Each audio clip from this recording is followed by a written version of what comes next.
Hello students, after understanding all the four rules that are required to form an image, now we will discuss how different types of images formed by concave mirror. अब हम देखेंगे, हम जितने भी हमने पीछे rules किए थे, 4 रूल्स किए थे हमने, उसको समझने के बाद अब हम एक एक करके जो है इमेजेस को फॉर्म करेंगे यूजिंग अ कॉन्केव मिरर. तो सबसे पहले हम पोजीशन ले लेते हैं. अच्छा, एक बात आपने ये ध्यान रखनी है कि जब भी कभी आपने इमेज फॉर्म करनी है ना, उसके लिए आपको 2 रेज का रिक्वायरमेंट रहता है. Number of rays required to form an image are 2 rays. 2 rays होंगी तभी आप जो है इमेज को फॉर्म कर पाएंगे. तो let's take example 1, that is case 1.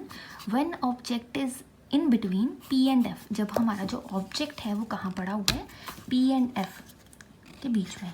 अब ये P क्या है और F क्या है. P इज़ द पोल, ठीक है, जो यहाँ लिखा हुआ है, and F is the focus. Clear. अब क्या होगा, देखिए, अब ये हमारा ऑब्जेक्ट है विच इज़ डार्क. अब देखिए, ऑब्जेक्ट को हमने ड्रॉ करा. अब सेकंड नंबर पे हम क्या करेंगे, हम जो फर्स्ट रे है, ये जो रे है अब इस तरह से इंक्लाइंड जा रही है, ठीक है, क्योंकि ऑब्जेक्ट जो हमारा ऑब्जेक्ट है वो मिरर के काफ़ी ज़्यादा पास है, तो जो रे है वो पैरेलल नहीं जाएगी. अब वो कौन सा रूल जो है फॉलो करेगी, रूल नंबर 4. इस तरह से होगा. लाइट आ रही है, अब वो क्या करेगी, इंक्लाइंड करेगी और रिफ्लेक्ट भी किसी एंगल पे ही करेगी. तो देखिए, ये लाइट इसी साइड में रिफ्लेक्ट कर रही है, ठीक है. ये केस हो गया 4, ठीक है. अब एक रे तो ये हो गई. अब सेकंड रे कौन सी है, सेकंड रे देखिए, सेकंड रे है ऑब्जेक्ट से पास करेगी सेंटर ऑफ कर्वेचर. ये देखिए, सेंटर ऑफ कर्वेचर गया, और सेंटर ऑफ कर्वेचर का हमने रूल को डिस्कस करा है कि जो लाइन सेंटर ऑफ कर्वेचर से पास करती है, ये रहा हमारे पास रूल, जो लाइन सेंटर ऑफ कर्वेचर से पास करेगी वो इसी पॉइंट से इसी पाथ को फॉलो करते हुए वापस चली जाएगी. ये था वो रूल नंबर 3. तो देखिए, इसी तरह से हुआ. अब क्या करा कि इमेज तो फॉर्म हुई नहीं, क्योंकि ये लाइन जो है वो इंटरसेक्ट नहीं कर रही है. यही थोड़ा सा जो है एक्सेप्शनल केस है, इसको आपने ध्यान से समझना है कि अब हम इन लाइंस को, रिफ्लेक्टेड लाइंस जो हैं उनको करवाएंगे मीट. अब उनको हम एक्सटेंड करेंगे और उनको मीट करवाएंगे. जिस पॉइंट पे जाके वो मीट हो जाएंगी 2 रेज, वहाँ पे हमारी क्या हो जाएगी, इमेज फॉर्म हो जाएगी. अब ये जो इमेज फॉर्म हुई है, इसकी कुछ प्रॉपर्टीज़ हैं. प्रॉपर्टी नंबर 1, किस तरह की इमेज बनी है, ये इमेज बनी है बिहाइंड द मिरर. देखिए, मिरर के पीछे बनी है ये इमेज जो बनी है वर्चुअल बनेगी और इरेक्ट बनेगी. वर्चुअल मतलब वो, उसको हम कैच नहीं कर सकते, कैप्चर नहीं कर सकते, ठीक है. एंड इरेक्ट मतलब सीधी बनी है इमेज. और जो थर्ड पॉइंट है, लार्जर देन द ऑब्जेक्ट. देखिए, ऑब्जेक्ट से साइज़ का काफ़ी बड़ा है. सो मैं आपको मार्क कर देती हूँ. ये है हमारा रूल नंबर 1 और ये क्या है, rule number 2. Now we will take a look at case number 2 where the object is at focus now. Object कहाँ पड़ा हुआ है, ऑब्जेक्ट हमारा पड़ा हुआ है फोकस पे. बच्चों, जब ये हम रेज की फॉर्मेशन करेंगे ना, आपको पिछली वीडियोस को अच्छे से देखना है जिसमें मैंने रूल डिस्कस करा हुआ है और क्या डिस्कस करा हुआ है कि पोल किसे कहते हैं, एफ किसे कहते हैं, सी किसे कहते हैं. तो इसके लिए मैं जो आपको रेकमेंड करूँगी कि आप पिछली वीडियो को एक बार ज़रूर देख लो. अगर कुछ मिस से नहीं समझ में आ रहा तो आप मुझे बता सकते हैं, और वीडियो को पॉज करके आप स्क्रीनशॉट भी ले सकते हैं. वैसे ये आपकी बुक में, टेक्स्ट बुक में ये ऑलरेडी जो डायग्राम्स हैं वो बनी हुई हैं, ठीक है. यस. अब हमारा जो ऑब्जेक्ट है वो कहाँ पे है, वो फोकस पे. तो ऑब्जेक्ट को हमने प्लेस कर दिया. अब क्या होगा, ऑब्जेक्ट से सीधी लाइन जाएगी एक, ठीक है. अब जो सीधी लाइन जाती है which is parallel to the principal axis, वो कैसे पास करती है, वो फोकस से पास करती है. ये कैसा रूल था, ये इसके लिए मैं आपको बताती हूँ. हमने ये कौन सा रूल है इसमें से जिसमें लाइट जो है पैरेलल जाती है और किस में से पास करती है, फोकस में से. यस, वो था रूल नंबर 1, जिसमें क्या हुआ, जो लाइन रे है वो पैरेलल जा रही है प्रिंसिपल एक्सिस के, और कैसे, कहाँ से वो पास ऑन कर रही है, रिफ्लेक्ट कर रही है. वो इंसिडेंट स्ट्राइक करने के बाद जो इंसिडेंट रे है वो वापस आ रही है फोकस से पास होते हुए. तो इसी तरह से ये केस हुआ हमारा, ये वाला फर्स्ट रे हमने मीट करवा दी. अब जो सेकेंड रे है, पहले वाले केस में भी हमने सेकंड रे सेंटर ऑफ कर्वेचर से पास करवाई थी, इस केस में भी हमने सेंटर ऑफ कर्वेचर से पास करवाई थी, ठीक है.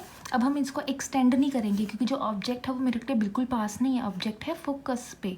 तो अब हम क्या करेंगे, हम इन्हें एक्सटेंड करने की कोशिश करेंगे. अब हम देखेंगे ताकि ये मीट कर जाएं किसी पॉइंट पे, क्योंकि हमें पता है जब वो लाइंस मीट करेंगी तभी इमेज फॉर्म होगा। देखिए जब मैं इसको एक्सटेंड करती जाऊंगी तो वो कभी मीट ही नहीं करेंगी। इसका मतलब जो हमारी इमेज है वो कहाँ फॉर्म होगी, जाके इमेज फॉर्म होगी इन्फिनिटी पर। तब हम देख लेते हैं प्रॉपर्टी कैसी होगी इमेज की। इमेज फॉर्म होगी इन्फिनिटी पे और होगी वो रियल एंड इन्वर्टेड। क्या होगा कि रियल मतलब उसको हम कैप्चर कर सकते हैं स्क्रीन पे। देखिए यहाँ पे आपको याद रखना है, जो मिरर के इस साइड बनेगी ना इमेजेस वो होंगी रियल प्लस इन्वर्टेड, और जो इमेज मिरर के उस साइड बनेगी वो होंगी वर्चुअल प्लस इरेक्ट। ये आपको थोड़ा सा पॉइंट जो है वो याद रखना है। जो मिरर के इस साइड बनेगी वो होंगी रियल एंड इन्वर्टेड, जो मिरर के उस साइड बनेगी वो क्या होंगी, virtual and erect. And highly magnified, जो भी इमेज जाके इन्फिनिटी पे बनेगी वो हाईली मैग्नीफाइड होगी, मतलब इस ऑब्जेक्ट के साइज से काफ़ी ज़्यादा बड़ा उसका साइज होगा। Students now we will discuss the case number 3, जहाँ पे जो हमारा ऑब्जेक्ट है वो कहाँ पड़ा हुआ है, between the focus and centre of curvature. ये है हमारा फोकस और ये है सेंटर ऑफ कर्वेचर। जो हमारा ऑब्जेक्ट है कहीं इनके बीच में पड़ा हुआ है। तो हमने ये एरो बना दिया डार्क सा। अब क्या होगा, फर्स्ट रे जाएगी, अब पैरेलल है फर्स्ट रे, देखिए फर्स्ट रे जा रही है, पैरेलल है प्रिंसिपल एक्सिस के। अब क्या होगा, अब ये पास करेगी फोकस में से, जैसे हमने पहले भी डिस्कस किया था। और सेकंड रे क्या करेगी, एज ऑलवेज सेकंड रे पास करेगी सेंटर ऑफ कर्वेचर में से। अब हमने इनको मीट करवाया और यस ये एक पॉइंट पे जाके मीट हो गई। अब हम वहाँ पे जाके इमेज को ड्रॉ कर देंगे। ठीक है, देखिए ये चीज़ सब में कॉमन आ रहा है कि एक लाइट जो है वो सेंटर ऑफ कर्वेचर से पास कर ही रही है। ठीक है, एंड अब देखिए कैसी इमेज बनेगी beyond the centre of curvature. देखिए जब हमने ऑब्जेक्ट रखा सी और एफ के बीच में तो इमेज कहाँ फॉर्म हुई, behind the centre of curvature. अब देखिए मिरर के इस साइड इमेज बनी है तो कैसी होगी, रियल एंड इन्वर्टेड। और देखिए उसका एरो का साइज कितना बड़ा बन गया है, तो इसलिए हम लिखेंगे larger than the object. Now students we will discuss the case number 4। अब यहाँ पे ऑब्जेक्ट कहाँ पड़ा हुआ है, यहाँ पे ऑब्जेक्ट पड़ा हुआ सेंटर ऑफ कर्वेचर पे। हमने यहाँ पे ऑब्जेक्ट रख दिया। अब क्या करेंगे, पहले सीधी लाइन जाएगी incident ray which is parallel to the principal axis, और जो लाइन पैरेलल होती है प्रिंसिपल एक्सिस के वो किस में से पास करती है, वो पास करती है फोकस में से। ठीक है, अब सेंटर ऑफ कर्वेचर पे तो ऑलरेडी ऑब्जेक्ट पड़ा हुआ है, तो जैसे हम उस केस में पिछले केस में सेंटर ऑफ कर्वेचर में से लाइट को पास करवा रहे थे, तो इस केस में तो सेंटर ऑफ कर्वेचर से लाइट को पास ही नहीं करवा पाते। तो फिर अब हम क्या करेंगे, अब हम लाइट को पास करवाएंगे फोकस में से।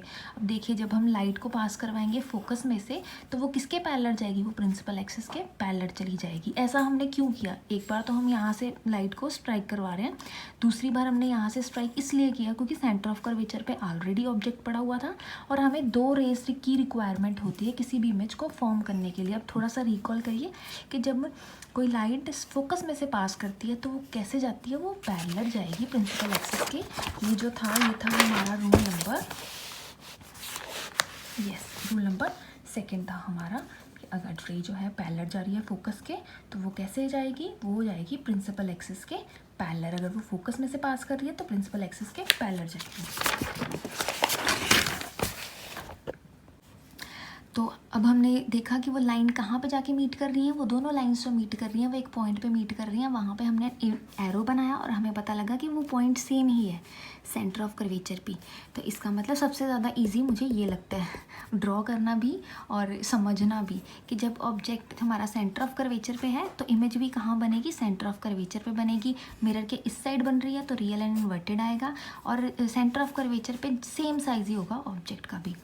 नेक्स्ट हम बात करेंगे केस नंबर 5, जहाँ पे हमने ऑब्जेक्ट को रखा है सेंटर ऑफ कर्वेचर के पीछे। तो अब हम देखेंगे इमेज कैसी बनती है।